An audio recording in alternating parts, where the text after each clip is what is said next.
Thanks for the invitation. So I'm going to tell you how to draw the Weinstein handlebody diagram of the complement of a smooth toric divisor. And this is a talk based on joint work with Bahar Aku, Ursula Kapouvia-Searle, Agnes Gadled, Alexandra Marinkovic, Emmy Murphy, and Laura Starson. Okay, so this talk is going to come to you in 5 parts. So the first part is a little introduction to toric manifolds. The second part is a little introduction to Weinstein handlebodies. The third part is going to be on smoothings and handle attachments. Then I will give you a drawing lesson, and then I will talk about the algorithm applied to D star F. So let's dive into the introductory portion. So part 1 is toric manifolds. So a symplectic toric manifold is a compact, connected symplectic manifold equipped with an effective Hamiltonian action of a half-dimensional torus with a choice of corresponding moment map U.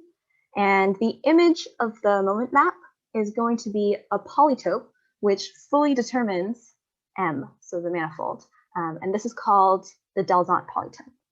So rather than staring at the definition, let's stare at some examples.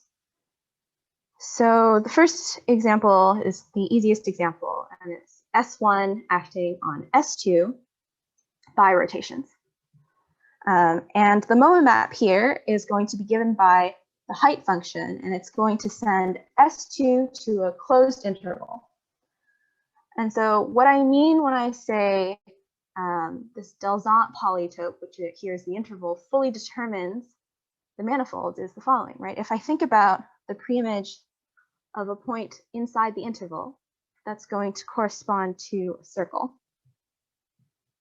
And if I think about the preimage of a point on the edge of the edge, so in a vertice, then that's a vertex. That's going to correspond to a vertex. So if I take the preimages of the points all in the Dalzant polytope, then I get a point, and then some circles, and then a point. And so I can sort of see that the Dalzant polytope gives me all the information I need to build the original manifold.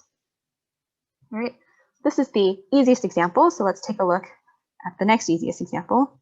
So here is T2 acting on CP2 by this action. And the moment map is given by this. And we can see the Dalzant polytope here. It's going to be this triangle in R2. And if I take a look at the preimage of a point inside the triangle, that's going to correspond to a torus. If I look at the preimage of a point on the edge, that's going to be a circle. And if I look at the preimage of a point on a point, that's going to be a point. And I can think about, for example, what's the preimage of all of the edges? So all 3 of these, that's going to be sort of 3 spheres that are stuck together on points. I'm drawing them so they look like sweet potatoes. And this, for example, is going to be this sphere over here is going to be the hyperplane at infinity in CB2. So you can kind of see how we can build the original manifold by just looking at this polytope. Question? Okay, so you might also hope that it recovers the symplectic structure of the manifold. Is that true, or up to deformations or something like that? Or do you know? Yeah, up to SL2Z transformation, right, of the polytope, you're going to get the same symplectic manifold. Okay, thanks. Yeah. Okay, so the part of the toric manifold, which is sort of that we are thinking about in this paper is the divisor. So a toric manifold is a toric variety. So a divisor in a toric manifold is going to be a toric divisor if it is invariant under the toric action. So for us, this preimage of the facets is exactly one of these toric divisors. And it's going to have singular points at the fixed points of the toric action, so at the 3 vertices. Right, and so for us, in a 4-dimensional toric manifold, whenever we say toric divisor, we're going to refer to the union of the transversely intersecting embeddings of CP1, which are preimages to the facets. And if we look at, this thing, it's going to be these like sweet potatoes glued together at these singular points. And so the number of singular points in one of these divisors can be reduced by, can be reduced by smoothing the divisor at those points. So for example, I can smooth at one point, and I end up with sort of 2 sweet potatoes glued together, or I can maybe smooth at all 3 and I end up with a donut or a bagel. And whenever I smooth any subset of these vertices, I'm going to call this a smoothed divisor.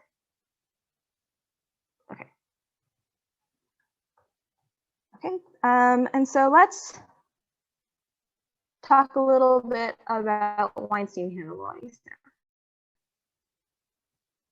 now. Okay, so in order to define Weinstein handlebodies properly, we defined a Liouville vector field, which is basically just a vector field that is nice and compatible with the symplectic structure on the manifold. And one thing to notice is that whenever we have a Liouville vector field, then the symplectic structure is going to be exact because the Liouville vector field has to satisfy this equation. So why do we need this Liouville vector field? Well, the Liouville vector field is going to be like glue. So we're going to use a Liouville vector field, which is transverse to a contact boundary. And whenever we have this, we're going to be able to use this to glue symplectic manifolds together along their boundaries. And so Weinstein used this glue, this Liouville vector field, to build a model. So he equipped it to a handle, and he defined a model for handle decomposition for symplectic manifold. So what does this model look like? Here it is. So the handle, there's a lot of stuff, but don't worry. The handle is going to be, let's say this is a 2n dimensional k handle. So the handle h is going to be a dk by d2n minus k. It's going to live in R2n with a standard symplectic structure. And the Liouville vector field is given by this. And what does it look like? It's gonna look like this. So it's gonna come in to the handle on one side, and it's gonna come out on the other. So this is sort of what the Liouville vector field is going to look like. So now let's imagine that I have, some symplectic manifold with contact boundary, and I have a Liouville vector field which is transverse to that contact boundary. Right? I'm going to be able to take this handle and glue it in on the boundary, and the Liouville vector field is going to sort of flow nicely into the handle and come out and still be transverse to the boundary, right?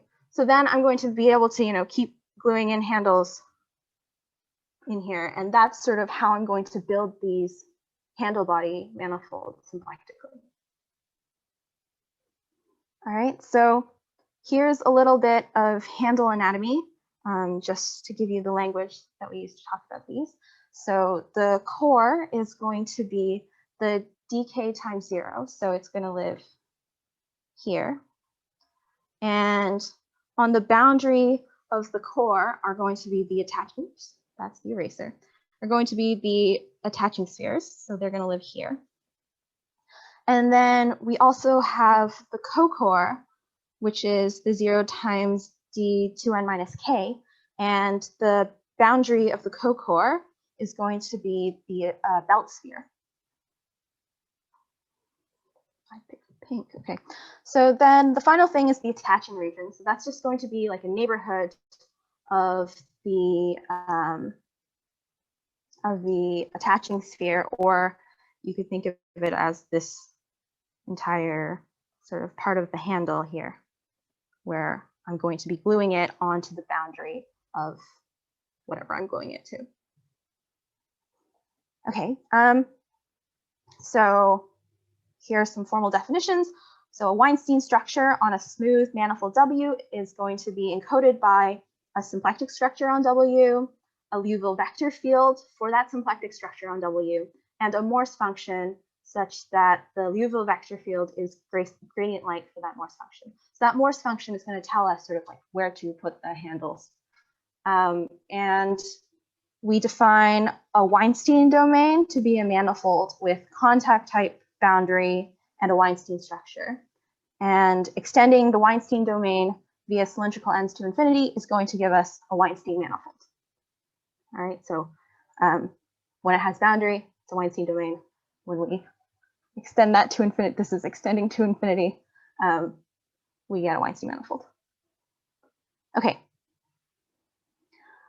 So in 4 dimensions, the data we're going to need to completely encode a Weinstein domain or a Weinstein manifold are going to be the attaching maps of the handles. This is the same thing as like in smooth topology. You just need to know where the attaching regions are.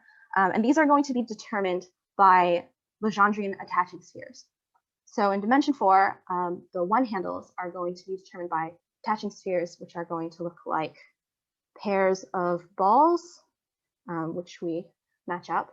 And the 2 handles are going to look like Legendrian knots. So these are going to be knots that are compatible with the contact boundary of the manifold. And they can do funny things. They can go through the 1 handles. They can twist around each other. So these are 1 handles and 2 handles. So for example, here is an example that we're going to see more of in this talk. So I have 2 pairs of 1 handles. Sorry, 2 1 handles, which are given by pairs of balls. And here is 1 2 handle.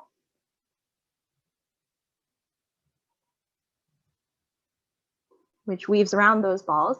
And this is a picture of T star T2. It was shown to be diffeomorphic to the standard or the canonical T star T2, the canonical symplectic, shown to be diffeomorphic to T star T2 with the canonical symplectic structure by Gompf, and that it's Weinstein homotopic follows from a result of Wendell. Okay, so this is an example of a Weinstein diagram, which represents a Weinstein manifold. Why do we like these diagrams? Why are they? Well, the first thing is that these Weinstein diagrams are related by a handle calculus. So I can perform Legendrian isotopies on the 2 handles, which includes Reidemeister moves and Gompf moves. I can do handle slides, and I can do handle cancellations, and I can manipulate the diagram while keeping the Weinstein manifold the same. And from there, I can use the diagram to compute different symplectic invariants. I can see what the contact boundary looks like. I can compute, for example, Legendrian contact homology. I can use it to find exact Lagrangian submanifolds. So these diagrams are a useful tool to understanding sort of basic topology of these symplectic manifolds. Okay, so now let's get to part 3. I'm going to take a deep breath. Are there any questions?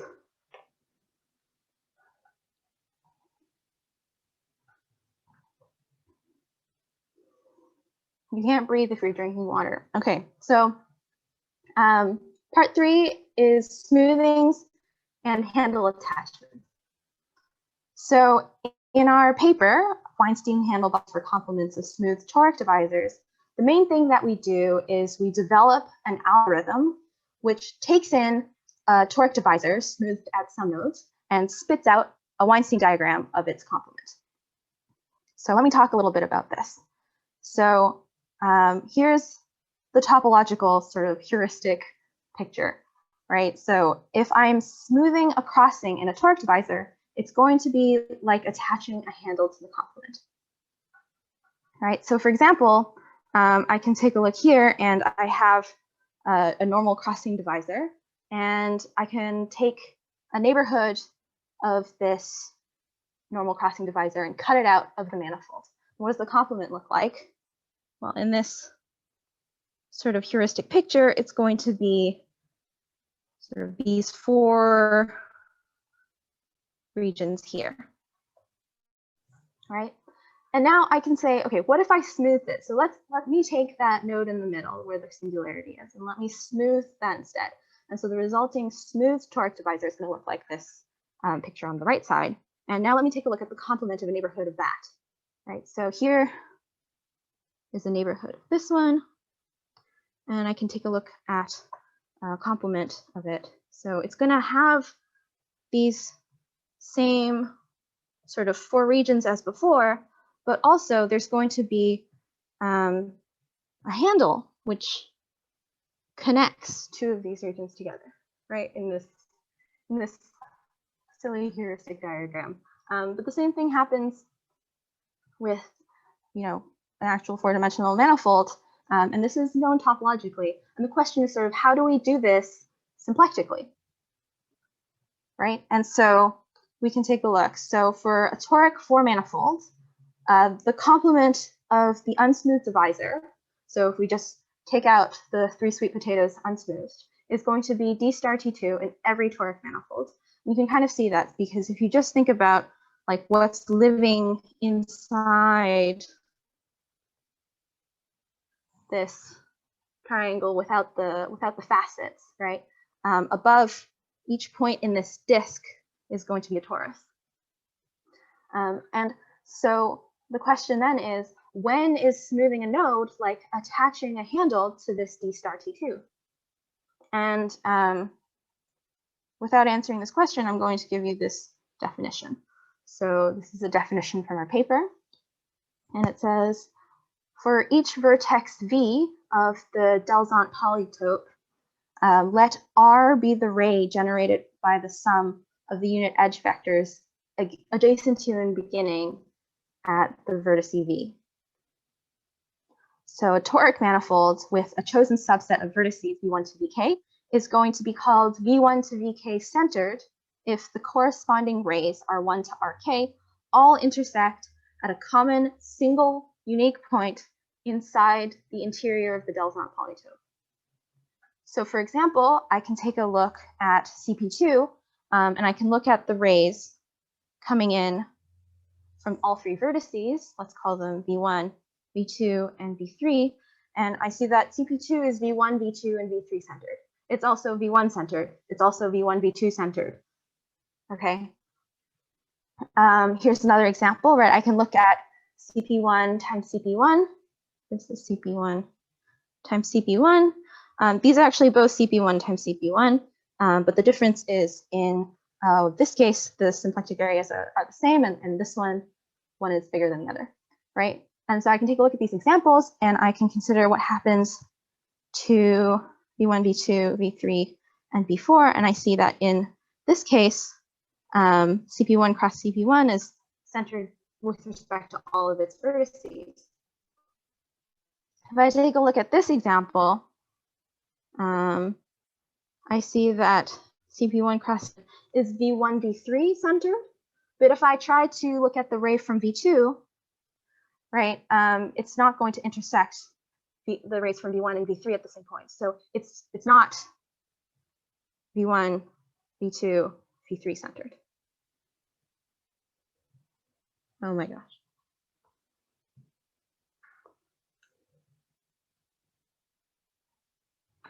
Okay. So that's the centeredness definition. It's a sort of combinatorial aspect of the Delzant polytope. All right, and in our paper, we proved the following two-part theorem.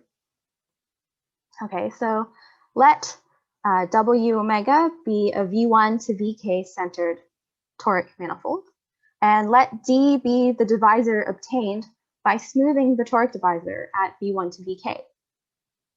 Then there's going to be a small neighborhood of this divisor N such that W, so the complement of N, admits the structure of a Weinstein domain. And also, we tell you exactly what this is. So the complement of the neighborhood of the divisor is going to be Weinstein homotopic to the Weinstein domain obtained by attaching two handles to D star T2 along the Legendrian conormal lifts of co-oriented curves of slope S of V1 to S of Vk, where S of Vi is the difference of the inward normal vectors of edges adjacent to Vi in the Delzant polytope. So basically, the attaching information that I need for where to put those two handles is given by the Delzant polytope, right? I take a look at the vertice, one of the vertices we're in smoothing, I take the difference of the inward normals, and that difference is going to tell me the slope of the attaching two handle. Okay, so I'm going to give an outline of the proof of this. So the proof happens in sort of 4 steps, right? The first step and the second step are to make a local model of the smoothing of a simple node, in particular this one, and then embed the model of the Weinstein two-handle into the model of the neighborhood of the node. And what we find is that when you smooth this node, the origin with outward edges 0, 1, and 1, 0, then this is like attaching a two-handle to D star T2 along the conormal lift of a curve of slope 1 minus 1 in T2. Okay. The next step is, okay, so we have this model for this one node. The next thing to do is to apply an SL2Z transformation to send this model to whatever point you actually want to smooth. Right. So, so if you want to smooth at VI, we'll find the appropriate SL2Z transformation and send this model to that point. And then finally, the last step is to show how to glue the Weinstein structure on this handle to the Weinstein structure on D star T2 in a neighborhood of the attaching region. And away from this neighborhood, the Weinstein structure is going to agree with the Weinstein structure of D star T2. And so we can repeat this sort of gluing for all of the vertices that we want to smooth. Okay. And I gave you the centeredness definition, and it appears in the statement of the theorem, and you might wonder when it's being used. So I'm going to talk a little bit about centeredness next. So why did we need this centeredness condition? And the answer is we use it in the 4th step of the proof, right? So the centeredness ensures that the attaching spheres that we're interested in will be simultaneously Legendrian with respect to the contact structure produced on the boundary of D star T2. Otherwise, you might attach one handle and then something happens and you can't attach the rest of them. This says you can attach them all at the same time. Okay. So you might ask, first of all, how restrictive is this centeredness condition? Can I find Weinstein structure on the complement of something that's not centered? It turns out that the only toric manifolds for which all vertices are centered are going to be those which correspond to the 5 monotone Dalzant polytopes. So in a sense, it's quite restrictive if you require all of the vertices to be centered. But of course, you don't. And partial centeredness is going to be a nice, rich playground where you can find lots of examples to look at. So for example, one of the theorems we prove is that there are infinitely many non-diffeomorphic Weinstein manifolds obtained by taking the completion of a neighborhood of a partially smooth toric divisor in a toric form manifold. And we just do this by constructing an infinite family of V0 to VK+1 centered Dalzant polytopes whose diffeomorphism types are distinguished by their Euler characteristic.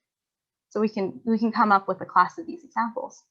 But we can just as easily, we can also construct, and we do, an infinite family of non-centerable slopes, right? So there are infinitely many centerable things, infinitely many non-centerable things. Where does this line between those two things? So you might ask, is centeredness necessary?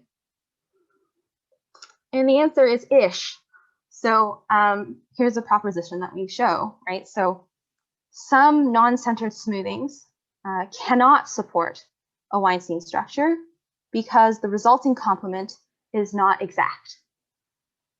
And we show that this is in the case when we have two rays which are parallel to each other or anti-parallel. So for example, in that CP1 cross CP1 example, if I take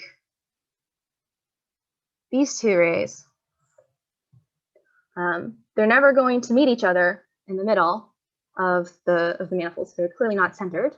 And when I have this example, I can show that the complement is not exact. Another one is when I have R1 and R2. Let me see, I'm just going to, this is not an accurate drawing. If I have R1 and R2 and they meet at some point P inside the Dalzant polytope, and I have a third ray that doesn't intersect at that point, then I can also show that the complement is not exact.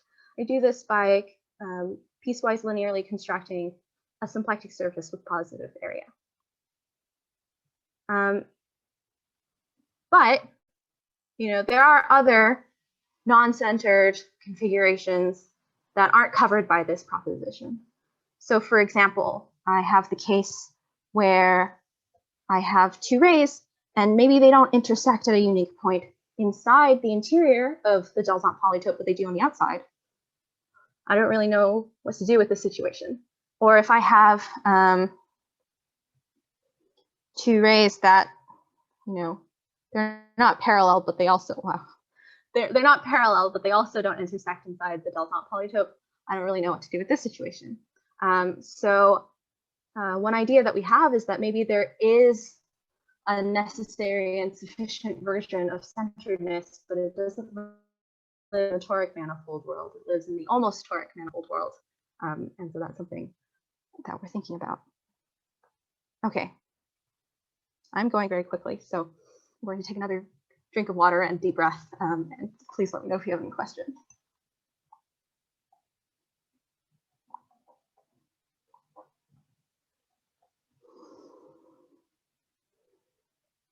Okay, so this is part 4, and it's called a drawing lesson. And basically, in this section, I'm going to show you how to use the algorithm to draw your own complement of the smooth toric divisor. Okay, and so I'm going to present this to you through an example. Oh, that's really nice. So I'm going to give this to you as if it's a recipe, like you're baking a cake. And so we're going to start with the ingredients. So the ingredients are going to be some centered nodes in a Dalzant polytope and the Weinstein diagram for T star T2 or D star T2. And so I'm going to do this via an example, and I'm going to use the easiest example. So I'm going to smooth any toric manifold at the node here where the outward edges are 1, 0, and 0, 1. Okay. Okay, so I was going to use blue for this section. Okay, so those are the ingredients, and good recipe will also tell you what tools you'll need. So we're going to need 2 tools, a square, which is going to represent a torus, and this diagram, which represents or showing the 0 section of J1 of S1. These are the 2 ovals that we're going to draw inside the dolphin before we draw the whole dolphin. So here are the steps. Modulo some convention choices, and I'll try to mention whenever I'm making one of these. So the first step is to find the difference of the inward normals of the smooth node. So remember that this difference is going to give us a slope, and that slope is what we're going to use to attach the 2 handle. So here are my inward normals. I have a 0, 1 and a 1, 0. We call this V1 and V2. I'll take their difference. So V2 minus V1, and that's going to be 1 minus 1. Okay. And so here I've made my first convention choice, right? I could have taken V1 minus V2, but I chose V2 minus V1. And when I'm making this convention choice, the only thing that is important about it is if I'm smoothing multiple nodes, that I pick the same convention for each one, right? So if I'm going around, I sort of always pick VK plus 1 minus VK, or I do it the other way around. But as long as I'm consistent, it should work either way. Okay, so this is my S1, I guess. And the next step is going to be to draw a line of slope SI in the square, which is my torus. So 1 minus 1, so it's going to go this way and this way. So here's my 1 minus 1. Okay, easy so far. Next, I'm going to isotope the curves in a consistent way away from the center of the square. So the way I'm going to do this is I'm going to first, basically I'm going to pick a normal direction to the curve, and I'm going to sort of push the curve in that direction until I get as close as I can to the edge of the square. So I think in our paper, we always go counterclockwise to the orientation of the curve. So that's going to be pushing this way. And so I'm just going to nudge these curves as close as I can so that they're not blocking the center of the square. So they'll look like this. If I have multiple curves, I have to sort of, again, pick consistently which direction I'm going to be pushing. But as long as I'm consistent, either convention should work in the end. Okay. Next step is some cutting and gluing. So what we're going to do is we're going to cut this square open. So from the center to the corner, or from the center to the corner, I'm going to slice open my square. And what you want to imagine is I'm going to take this square, right, and I'm going to cut it open, and I'm going to unfurl it so that I straighten out everything. And what I'm going to get from this is how I'm going to draw those curves on this J1 of S1 picture, right? So here is this, the red is going to correspond with the red. I'm going to imagine that the purple is going to live closer to the edge than any of the curves, except for where they're going into the one handle. And then you can imagine that I snip this open, and I rip open the square and I pull it taut as much as I can. So let me label things up a bit because I think that'll help us do this. So here's 1, 2, 3, 4. I'm going to imagine that the white border sort of lives at minus infinity in the J1 of S1 picture. And it's going to have those for one handle sort of living here in the pit of infinity, and that's going to help me draw the handles in.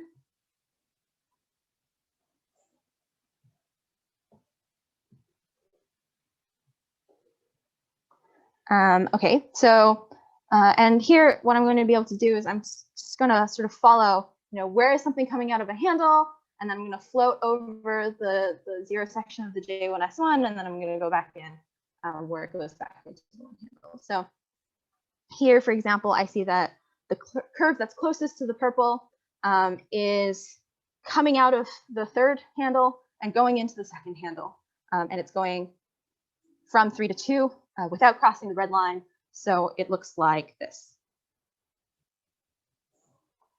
Right, I'm going to keep, how far away things are from the purple circle the same. So next I have this other curve, and it's going from 4 to 1. It's sitting above the other blue one relative to the purple. So it's going to go like this. Okay, so I've taken the curves, I've pushed them close to the edge so that I can draw them in J1 of S1. And so the next step is to take the curves in the J1 of S1 and satellite them onto the T star T2 picture. And the way to do this is to note that here, right, I have a section. It corresponds to an unknot, sort of like a circle, right? And my two handle, the attaching sphere of my two handle in T star T2 is also an unknot if I sort of imagine that I'm gluing some one handles to certain parts of that unknot, right?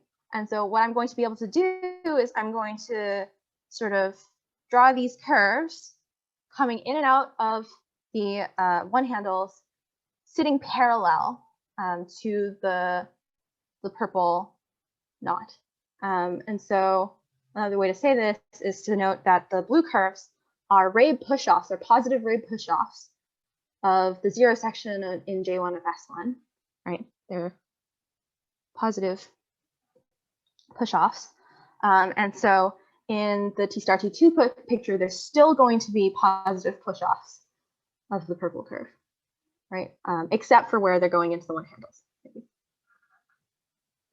So let me just label everything again. So here's 1, 2, 3, and 4. And what I'm going to do is I'm just going to sort of follow where the curves are in the J1 of S1 picture and draw them in the T star T2 picture. So I see that there's a curve going from 3 to 2, and it's sort of the smallest push off of the purple curve. So I'm just going to draw that here using the purple as a guide. There it is. And then I'm going to draw the other one. It goes from 4 over 3 over the 2 and into the 1. And so this is the Weinstein diagram that I'm looking for, right? And you could have, if you are very spatially good, gone straight from like the first torus picture to this one if you really wanted to. But sort of having these in-between heuristics are like drawing ovals inside of your dolphin so that it's easier for you to draw the dolphin around them. And so the last thing to do is to simplify the diagram. And if we do that, we get the following Weinstein manifold. So I'm just performing a bunch of Reidemeister moves and some handle slides and cancellations, and I end up with plumbing of a sphere. And this example was previously known. For example, you can find it in the Affine Dictionary paper by Casals and Murphy. But let me draw for you some examples that we that weren't previously known and that we have nice diagrams for in our paper. So, for example, we can. Okay, so let me pick any toric manifold, and let me pick point in that toric manifold. And let me blow up at that point. So blowing up in the toric manifold is going to give this. So this point is replaced by a sphere. And what I'm going to do is I'm going to smooth at these two adjacent points that I get from the blow up. And the resulting manifold, the resulting Weinstein diagram after applying the algorithm is going to be max TV trefoil. I might also draw it like this if you want. Here's another example. So if I take CP1 cross CP1 and I smooth it in opposite nodes, it turns out it doesn't matter which opposite nodes I choose. The resulting manifold is going to be the following.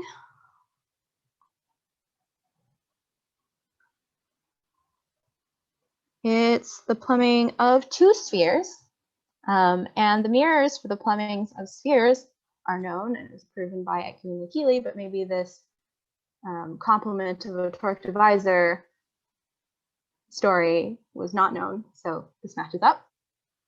And then here's another fun example. So here is CP2 blown up 3 times. I'm going to pick every other node in this hexagon, and I'm going to smooth there. And the resulting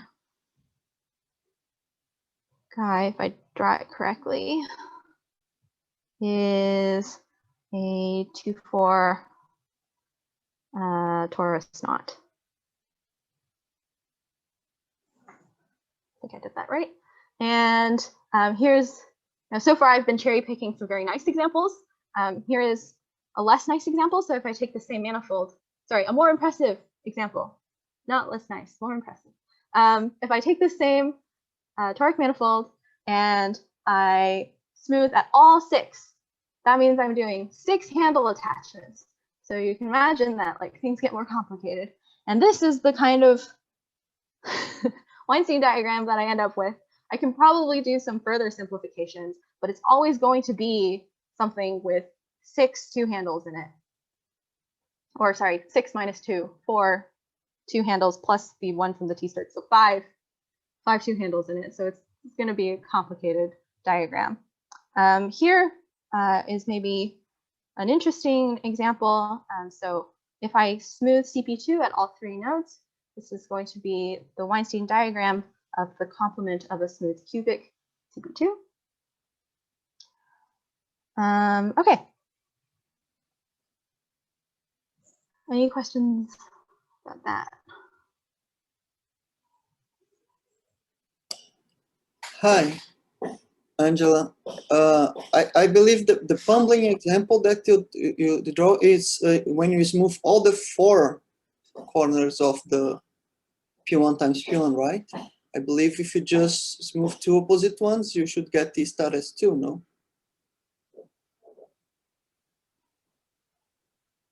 I don't know. This is what we ended up with, but maybe. Because I just don't see the 2 Lagrangian spheres. I see 1 Lagrangian sphere if you just move 2 and then delete the divisors. Yeah. So see the second Lagrangian sphere. that these Lagrangian spheres don't correspond to the same ones that you see from the CP1 cross CP1 picture, I think. Okay. Yeah, we talked a little bit about this because we were wondering, can we find that particular Lagrangian sphere? I don't think we had a way to say this Lagrangian sphere is that Lagrangian sphere. If that makes any sense. Yeah, well, I would have to think a little bit about the topology to see if it's even possible to have 2 Lagrangian spheres, but okay. Okay, so yeah, okay, so then I guess I'll go on to this last section, and the talk will be a little bit shorter than an hour, but I'm sure nobody's complaining about that. So Part 5 is an extension of the algorithm. So part 5, conormal lifts of curves on surfaces. So the first thing to show is here are the Weinstein diagrams for T star of F, where F is any surface. So when we have an orientable surface, it looks like this. When we have non-orientable surface, it looks like that. And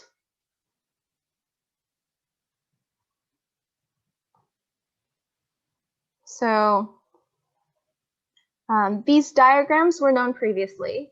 So in particular, we knew that T star T2, like the canonical T star T2, was given by this diagram because of a consequence of the result of Wendell. We knew that the T star of F diagrams were diffeomorphic to the canonical ones because of results of Gaumpf. And we knew that the contact boundaries are the same because of Ospaci, but we sort of capitulated the story by showing that the Gaumpf handle-body diagram for D star of F corresponds to a Weinstein structure, which is Weinstein homotopic to the canonical Weinstein structure on the cotangent bundle of F. And having this result allows us to adapt our algorithm. So we can use an adapted version of the steps 2 to 5 of the algorithm to draw Weinstein handle-body diagrams corresponding to the Weinstein domain obtained by attaching 2 handles to the conormal lifts of embedded curves in F. So basically, let's skip the part with the toric manifold and go straight to thinking about conormal lifts. We can describe these curves by sort of just saying where they are on the surface and then taking their lifts, and we can produce the Weinstein diagrams corresponding to those manifolds using the rest of the algorithm. And so I just have a couple of examples. So here is T star of a genus 2 surface. I'm going to attach along the orange, green, red, and blue curves. And sort of, I'm going to draw some curves in an octagon. And then I'm going to smooth them over. I'm going to peel open the octagon. I'm going to get some things coming out of, something with more one handles than the torus. And then I'm going to satellite those onto the T star of a genus 2 surface Weinstein handle-body diagram. And then I'm going to simplify. And the result is these two sort of like trefoil knots, which are attached together. And the fun thing that we can do when we have these higher genus surfaces is, for example, with this example, if we pitch along those pink curves in this picture, we can produce a exact Lagrangian of genus 2. So that's why those dotted lines are there. Here's another example. So this case, we have a curve in an unorientable manifold. And what we have to do is basically we have to pick a co-orientation, and then we can follow the same process and end up with a Weinstein diagram. Okay, so let me summarize what we did. So the first thing that we did was we provided an algorithm which merges the study of toric manifolds with Weinstein handle bodies.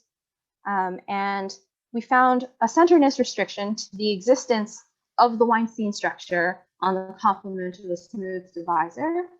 And then we extended our results to conormal lifts of curves on any closed surface.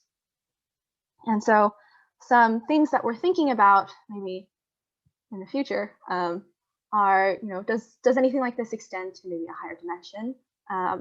What is this maybe necessary and sufficient almost toric centeredness condition? And maybe what can we do once we have these Weinstein manifolds? Like maybe we can find some interesting Lagrangian submanifolds, or whatever else. Yeah, that's it. Thank you for listening. All right, thanks so much, Angela.